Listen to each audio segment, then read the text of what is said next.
Pesan FM yang dirahmati Allah, nikmat manakah yang belum yang masih aku dustakan? Satu kembang yang begitu luar biasa dari memikirkan ya.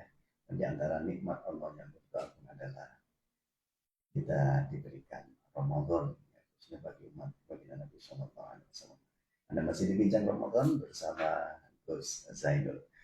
Gus, ini agak sedikit apa ya, yang mengganjal ini. Iya. Tentang yang jangan sampaikan tadi. Ini kalimat saja sih sebenarnya dari ja'atil malaikatu yashhaduna. Ini kalau dari awalnya ini kan isimnya isim mufrad ya ini kan. Ja'atil malaikatu. Tapi fiilnya ini kok menjadi jamak yashhaduna. Ini gimana ini penjelasannya? Ja'atil malaikatu ini yasyaduna ini kembalinya ke malaikat. Malaikat ini beberapa malaikat. Yasyaduna ja'at ini mu'annas karena malaikat mu'annas ini mu'annas ja'atil malaikat. Tetap meskipun fa'ilnya jamak, fi'il itu tetap mufrad. Nah, kemudian ja'atil malaikat yasyaduna. Di sini fa'ilnya akan kembali kepada jamak al-malaikah. Betul. Nah, ja'atil malaikatu yasyaduna. Di mana malaikat-malaikat ini bersaksi. Ini seluruh malaikat ini berarti. Iya. Malaikat akan menghadap malaikat-malaikat ini seluruh malaikat.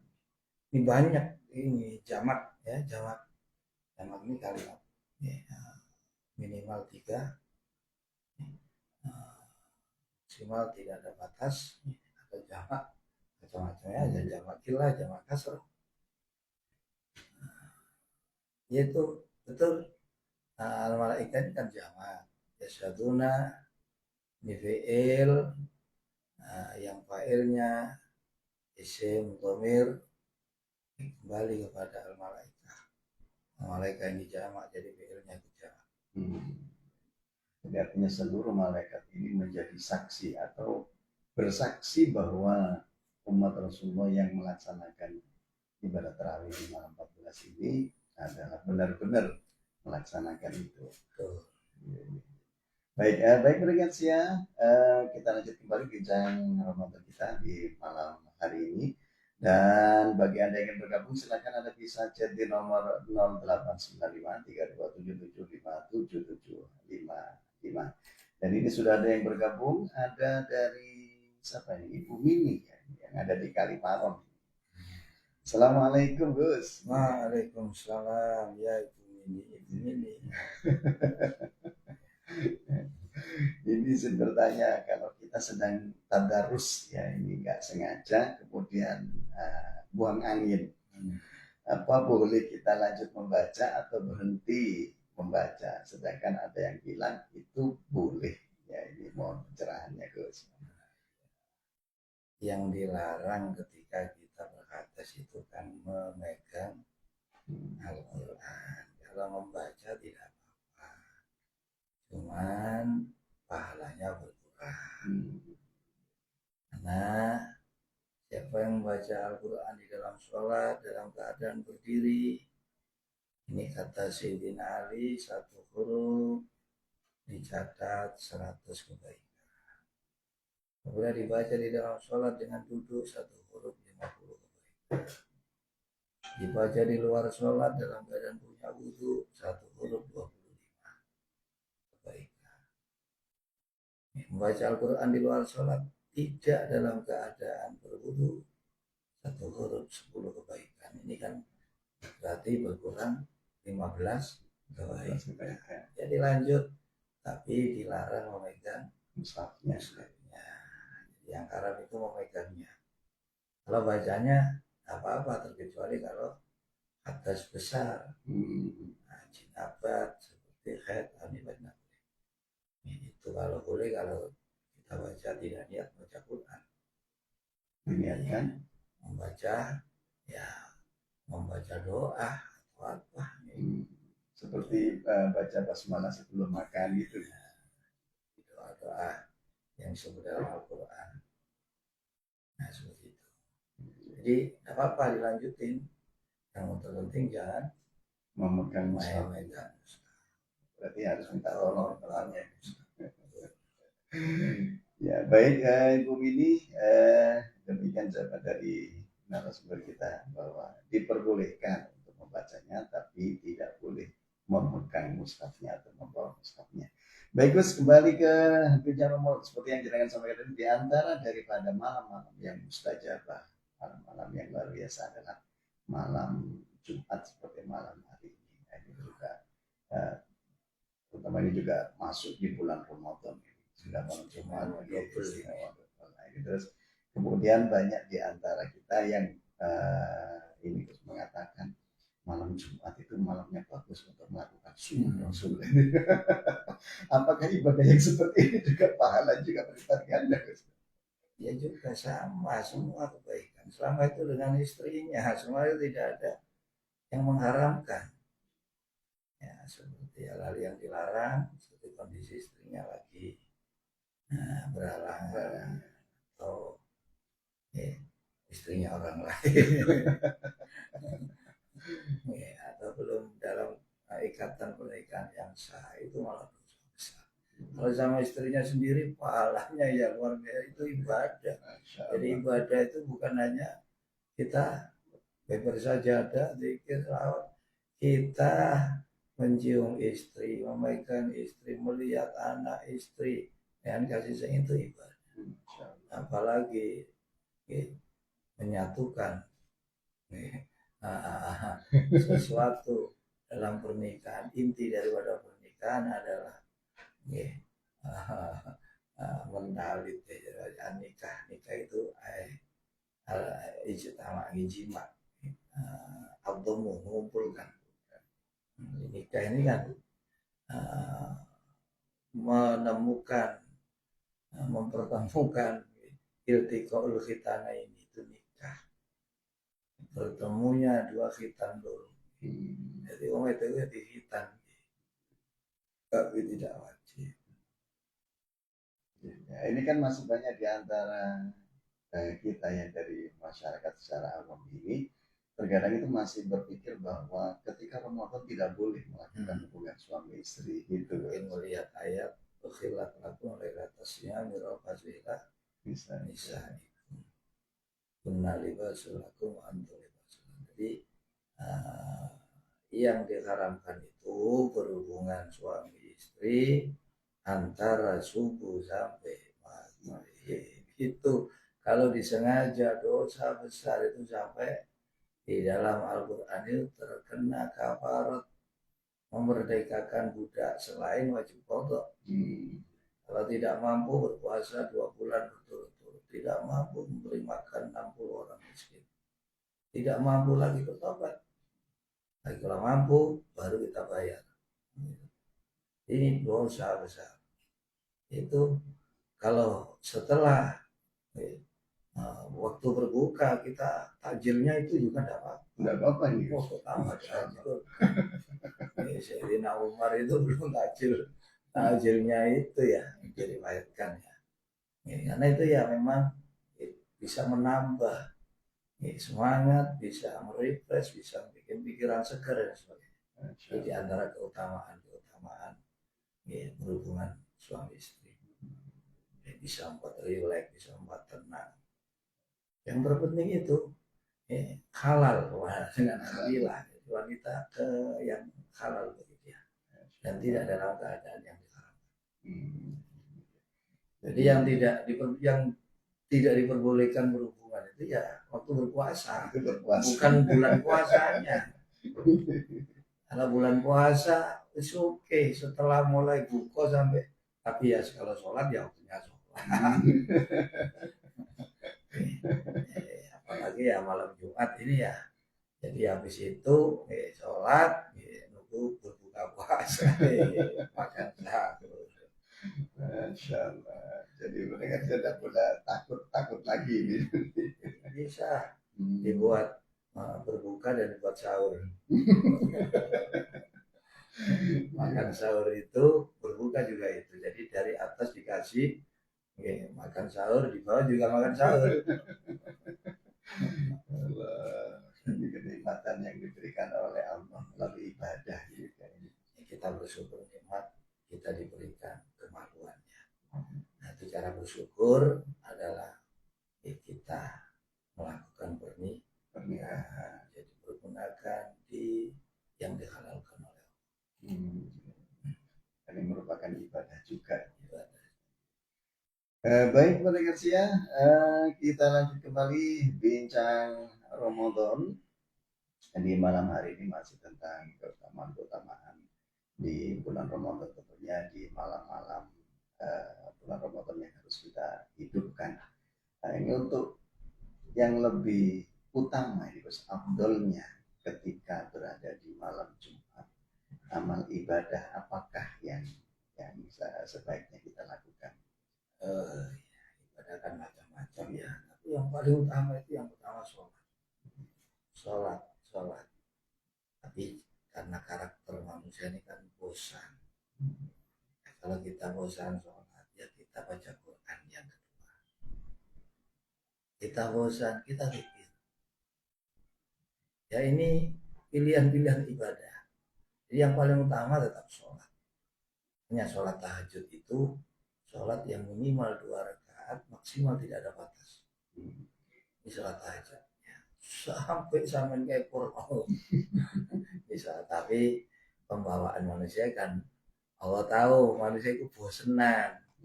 Makanya taat itu digawe macam-macam sehingga manusia bisa memilih.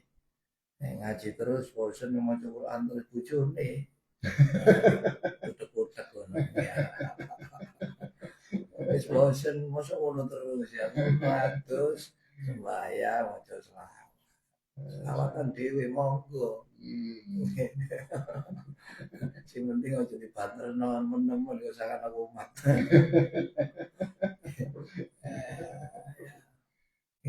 Males wis kesel kula nyetel rekaman ae lho monggo. Aja disetel nek pas bredeg tok ae. Ana ngusir no. Ya, pilihannya banyak ya. Tetap ibadah yang utama itu sholat. Karena sholat ini mi'rajul abdi ila rabbih. Ini percakapan langsung dengan Allah. Menjalin hubungan mesra dengan Allah tanpa ada penghalang. Ini sholat ibadah yang terus yang apa Gus yang sekiranya bisa dilakukan atau persiapan apa yang harus dilakukan agar kita ini di dalam sholat ini bisa khusyuk, bisa sambung dengan Allah? Ya tentu saja yang pertama ilmu ya, ilmu ini ya. Kita perlu langkah awal. Kalau Imam Ghazali ini ibadah apabila ingin sampai kepada Allah itu ada 7 tahapan yang harus dilewati. Yang pertama aqobatul ilmi, yang kedua aqobatul taubat, yang ketiga aqobatul awaid, aqobatul awarid, aqobatul bawais, aqobatul qawatik, aqobatul hamdi wa syukri. Yang pertama adalah ilmu. Ilmu ini syarat utama. Karena ibadah tanpa dilandasi ilmu tidak akan dianggap oleh Allah. Ilmu yang pertama. Yang kedua, tentu saja tentang makanan. Ilmu ini kan terkait dengan masalah kita merenungkan makna dari apa yang kita baca. Dan hikmah Allah memerintahkan kita. Sholat itu kita berbicara dengan Allah, kita berada di depan Allah. Ini pengetahuan. Nah, jadi inilah yang membuat kita bisa lebih khusyuk karena kita tahu sedang berbicara dengan Allah. Dan kemudian ya, kiat-kiat agar bisa khusyuk tentu saja apa yang kita konsumsi. Kalau yang kita konsumsi ini barang yang halal, yang menjadikan hati kita ini bersih, jernih. Nah, dan disitulah kalau hati ini sudah bersih, maka akan terasa nikmat di dalam melakukan ketaatan. Nah, yang pertama keilmuan. Untuk bisa meraih khusyuk ini, kiat-kiatnya ya ilmu, ya tentang perihal sholat. Kemudian makanan yang kita masukkan ke dalam tubuh kita. Ini yang terpenting yang kedua. Ini ilmu. Semakin orang itu berilmu, dia akan semakin tahu makna dari apa yang dia kerjakan. Itulah yang membuat dia akan bersungguh-sungguh dalam mengerjakan. Kesungguhan ini yang mendorong orang akhirnya berusaha fokus. Nah, ini istilah khusus ini kan fokusnya konsentrasi. Apa yang kita baca itu kita juga melaksanakan atau kita memahaminya dengan hati kita. Jadi ini zahiran wa batinan. Jadi yang diminta Allah memang seperti itu. Jadi menghadap bukan hanya jasmania kita, tapi batin kita juga menghadap kepada Allah. Tapi khusus untuk bisa seperti ini perlu pendalamannya ilmu ini. Nah, kemudian ditopang dengan makanan kita, harus wirai. Jangankan yang halal saja, terkadang halal yang bisa mendatangkan bahaya seperti kebanyakan, seperti kita melakukan yang tidak jelas, makan yang subhat, ini ngaruh dengan kondisi kebersihan hati kita. Nah, itulah khusus yang utama ilmu doa makan. Kemudian bagaimana kita memahami kalimat ini wajah tu wajihya ini dalam mengaplikasikan ini bagaimana? Maksudnya untuk, nah ini kan semuanya menyerahkan. Islam ini kan waman ahsanu dinan mimman aslama wajhahu lillah. Siapakah orang yang paling baik agamanya?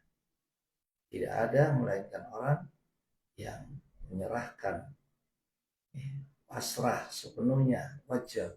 Ini dzikrul juz wa iradatul kull.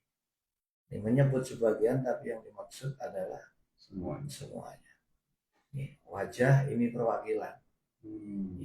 Jadi menyerahkan seluruh badannya. Ini kok disebut wajah, padahal seluruh semuanya. Bukan hanya wajahnya yang diserahkan. Wajah ini perwakilan dari semuanya. Seperti kita melihat wanita sebelum kita menikahi kan cukup melihat wajahnya. Mau lihat dalamnya bahaya. Itu perwakilan ya, untuk menunjukkan kulitnya atau apa bedanya bisa nilai dengan melihat wajah. Jadi ini wajah tu wajhiyah, aku hadapkan seluruh tubuh saya, bukan wajahnya, bukan wajah saja. Ini wajah tu wajhiyah lillazi fataras samawati wal ardh hanifan musliman. Hanifan secara lurus, musliman secara totalitas berserah, pemahaman minal musyrikin. Saya tidak termasuk orang-orang yang mensekutukan Allah. Ini menyimpang, jadi lurus. Hanifan, hanya Allah, musliman pasrah kepada Allah. Jadi serius, ini wajah tu wajhiyah. Ini bukan menghadapkan wajahnya saja, tapi semuanya diserahkan kepada Allah. Diserahkan total. Jadi, bukan hanya wajah. Jadi yang dimaksud menyebut sebagian tapi yang dimaksud itu. Ya, baik baik Gus. Nah, ini kemudian ada yang bergabung kembali nih Gus. Ada datangnya dari Mas Faisal ini yang ada di Pesapen. Alhamdulillah terus ini ya. Awalnya mau nyimak saja nih, ternyata gatel ini. Mau bertanya. Kayak pengamat ya. Akhirnya turun gunung. Iya Mas Faisal. Di satu saja boleh Gus, boleh, dua juga boleh. Ini ketika sholat itu kadang pikiran-pikiran itu jadi nemu ide-ide Gus. Yang awalnya buntu ketika sholat ini tiba-tiba ada ide ini dari beberapa masalah yang dihadapi. Ini gimana? Setelah sholat apa ketika sholat? Itu setan kan. Emang seperti itu ya terkadang. Apa yang tidak terpikir sebelum sholat, ketika kita sholat semuanya terpikir. Ya ini ibarat sholat yang tidak khusyuk ini. Ya di antara cara-cara untuk bisa khusyuk yang merenungkan apa yang kita baca. Ya, untuk bisa merenungkan itu kita harus memahami apa yang kita baca. Kita fokus di situ. Dan memang fungsi di antara fungsi sholat ini kan wanurun fil qalbi, bisa menjadi sebab turunnya cahaya di dalam hati, penerang di dalam hati. Hanya ketika kita susah, ketika kita resah, gelisah, bagaimana penyelesaiannya? Jangan pergi ke pegadaian. Langkah pertama, ambil wudhu. Wudhu terkadang belum sholat. Sholat kok belum zikir. Zikir kok belum, cari obatnya. Cari Anda bertemu dengan kekasih Allah. Kok belum dapat, dengerin nasihat-nasihatnya. Kok belum dapat, ya Anda terakhir ini kamu tidur. Itu insya Allah sudah beres. Imam Nawawi itu ya, Imam Nawawi, Abu Zakaria Yahya bin Syarafuddin Nawawi, ulama abad ke-7, berkelahiran 630-an. Itu ya. Dia berkata, ketika aku susah, ketika aku gelisah, aku selalu menghadapinya dengan ambil wudhu, sholat 2 rakaat, baca Quran surat Yusuf, pasti semuanya akan beres. Kenapa yang dipilih surat Yusuf? Ini menurut analisa beliau, Nabi Yusuf itu orang yang sudah selalu dibikin sulit oleh saudara-saudaranya. Ini kesedihan, kesusahan yang begitu, akhirnya mendapatkan prestasi yang luar biasa dari Allah. Menjadi seorang, jadi berikan pandai mentakwili, menjadi raja, dan sampai saudaranya heran. Qala anta Yusuf, qala Yusuf wa hadza. Kok bisa kamu jadi begini? Ini semua ketahuilah wahai kakak-kakakku, siapa saja yang sabar bertakwa kepada Allah, maka Allah tidak akan menyanyiakan pahala orang yang sabar. Innallaha la yudhi'u ajral muhsinin. Iya Mas Faisal, belajar khusyuk, caranya khusyuk. Kan ketika sholat kita dianjurkan khusyuk. Untuk bisa syarat diterima sholat itu memang khusyuk. Nah, salah satu cara untuk bisa khusyuk selain yang saya sebutkan tadi, ada ilmunya, makanan. Yang ketiga diantaranya adalah meresapi makna apa yang kita baca. Itu biar menghilangkan bisikan-bisikan setan. Jadi setelah sholat, insya Allah hanya ketika susah, gelisah, atau kita bingung sholat, ambil wudhu sholat ya. Kalau sholat kita punya zikir apa? Ya kalau saya ajarin ya istighfar 100 kali, baca selawat 100 kali, la ilaha illallah 100 kali, berdoa minta pada Allah. Insya Allah Allah akan berikan jalan keluar yang terbaik. Siapa yang melakukan? Baik Gus, Ini juga ada yang ketiga, ini datangnya dari siapa ini ya, Mas David ini yang ada di Rangkah ini. Nah, nampaknya Selamat juga malam, stay tune David. terus ini Mas David ini ya. Assalamualaikum Gus. Waalaikumsalam.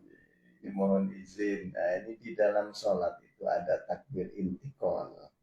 Terus habis rukuk mau iktidal kok bacaannya beda.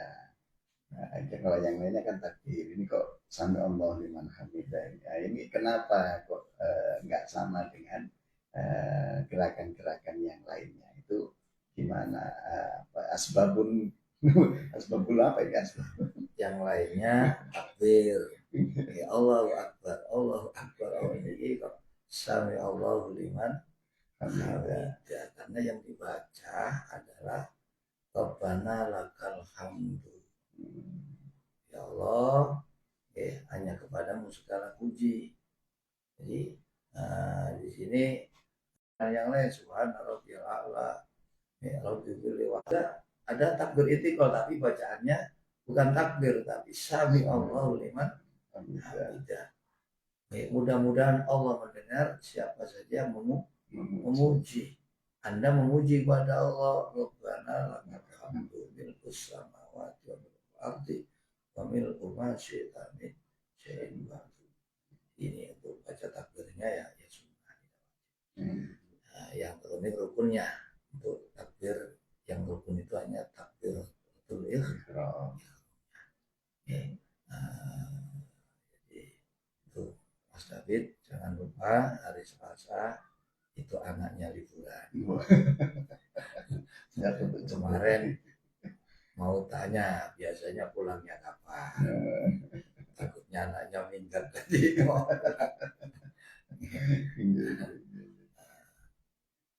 Baik begitu Mas David, ya mudah-mudahan bisa dipahami karena memang ketika iktidal itu yang dibaca adalah satu bentuk pujian kepada Allah.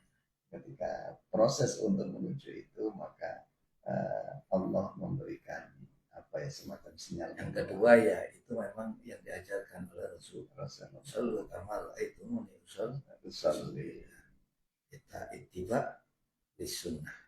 Kalaupun tidak membaca tidak apa-apa. Tidak apa-apa, itu bacaan sunnah yang wajib, yang rukun itu ya. Ya tasyahud ini. Tasyahud ini rukun sholat ini kan ada rukun qauli, ada rukun fi'li. Ada qalbi itu hati, niat. Fi'li itu pekerjaan, ya berdiri bagi yang mampu, ruku itu dari fi'li. Ada qauli. Qauli ini baca Fatihah, takbiratul ihram, baca Fatihah. Tasyahud akhir, baca selawat, baca salam. Kalau doa-doa takbir itikal ini mesti udah baca ya apa-apa. Yang terpenting rukuknya, iktidalnya, sujudnya, duduknya.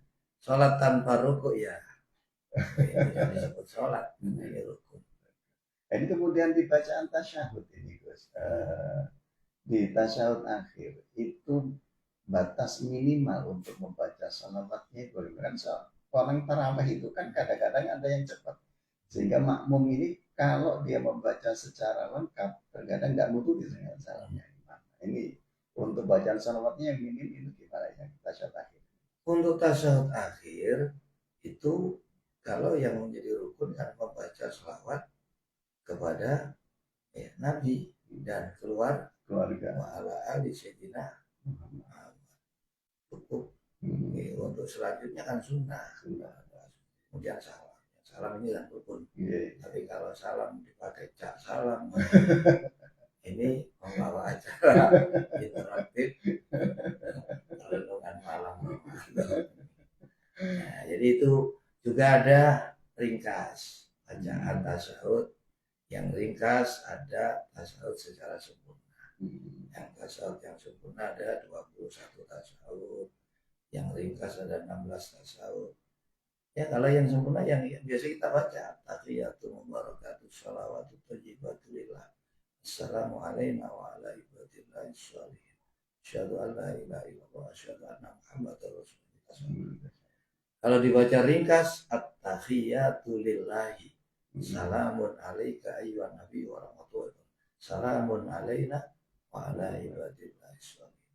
Jadi hanya sedikit aja beda. Terus ditambah sholawat tadi itu.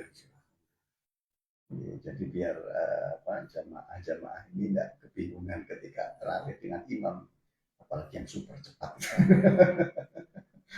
Yang penting rukunnya. Nah, gitu. Ya kalau Fatihah 7 ayat menjadi 2 yang bisa didengar, alhamdulillah tiba-tiba walau ini yang bermasalah ini. Jadi itulah pendengar siang dimanapun Anda berada, bagi Anda yang biasa ikut tarawih kemudian takut bacaan yang tidak nututi dengan bacaan imam ketika tasyahud, itu Pak bisa dipakai dengan tasyahud yang singkat ini ya. Baik Gus, ini sebenarnya kita masih ingin berbincang selalu di malam hari, tetapi karena waktu yang sudah tidak memungkinkan, kita sudah berada di menit yang keempat, satu. Baik Gus, tidak terasa. Sebelum kita akhiri jumpa kita ini, mau belum ada pertanyaan dari Nyonya Muhammad Son. Biasanya ya. Nampaknya sudah terjawab di malam Jumat. Sudah ditunggu ini. Ya, terima kasih. Assalamualaikum warahmatullahi wabarakatuh. Waalaikumsalam. Hadirin lewat media udara, ada Ampelenta, dimanapun Anda berada, alhamdulillah sekali lagi Ramadan terus berjalan, setiap hari semakin mendekati Ramadan akan meninggalkan kita. Jadi lewat bumi suci Ampelenta kami mengingatkan sekaligus mengajak, mari kita menggunakan kesempatan yang sangat besar, anugerah Allah yang sangat besar dipertemukan Ramadan. Kita maksimalkan dengan jangan mengurangi semangat kita, justru semangat harus terus kita tambah. Karena nanti ada satu hadis, idza kana akhir lailatin min Ramadan bakatis samawati wal ardu wal malaikatu musibatan li ummati Muhammad sallallahu alaihi wasallam. Apabila malam terakhir bulan Ramadan itu telah datang, langit, bumi dan malaikat semuanya menangis karena kepergian Ramadan. Bayangkan musibah seperti apa yang membuat malaikat, langit, bumi menangis hanya karena kepergian Ramadan. Menurut kita itu kecil, padahal ini luar. Ya, tidak ada yang bisa menghentikan waktu terus berjalan seperti malam hari ini juga. Kalau tidak bertanya tadi, ini waktu terus berjalan, akhirnya ditutup sama Ustadz. Salam, ini terus berjalan, terus bermaju. Umur kita pun juga terus bertambah, bukan berarti masa hidup kita semakin lama, tidak. Jadi makanya seburuk-buruk orang adalah orang tua yang masih berbuat maksiat. Sebaik-baik orang adalah pemuda yang hatinya selalu kembali kepada Allah. Itu begitu juga bulan Ramadan yang semakin dekat meninggalkan kita, maka bagi kita sudah sepatutnya untuk semakin menambah kualitas maupun kuantitas ibadah kita, amal soleh kita, mumpung masih bertemu Ramadan. Dan harapan kami untuk para pendengar secara umum, khususnya pada semua saudara-saudaraku yang seiman, seagama dimanapun Anda berada, mari kita bersama-sama menghidupkan hari-hari Ramadan kita lebih baik, lebih bersemangat daripada hari-hari berikutnya. Mudah-mudahan Ramadan tahun ini Ramadan yang betul-betul banyak memberikan keberkahan, banyak memberikan perubahan-perubahan yang signifikan untuk kita hingga sepeninggal Ramadan. Mudah-mudahan kita menjadi Allah yang bertakwa, dan ketakwaan ini akan semakin menancap dalam dada kita sampai akhir hayat kita. Mudah-mudahan Allah kabulkan doa kita. Amin. Allahumma amin. Demikian, semoga bisa bertemu kembali esok hari. Kurang dan lebihnya mohon maaf yang sesungguhnya. Kalau Allahul muwaffiq ila aqwamit thoriq. Assalamualaikum warahmatullahi wabarakatuh. Waalaikumsalam warahmatullahi wabarakatuh. Baik, terima kasih Gus atas penjelasannya dan semoga menjadi ilmu yang manfaat bagi kami dan juga pendengar setia dimanapun Anda berada dan juga menjadi penyemangat giroh kita semakin bertambah di dalam lebih memperkokoh keimanan kita dan memperbanyak amal ibadah kita di bulan suci Ramadan. Baik pendengar siang, dan akhirnya salam segera mohon pamit untuk diri dari rekan Anda. Jaga diri Anda baik-baik, insya Allah jumpa kembali esok hari di bingkai program yang sama dan tetap di 9.0 yang beragam berita suara syiar Islam Anda. Wassalamualaikum warahmatullahi wabarakatuh. Waalaikumsalam.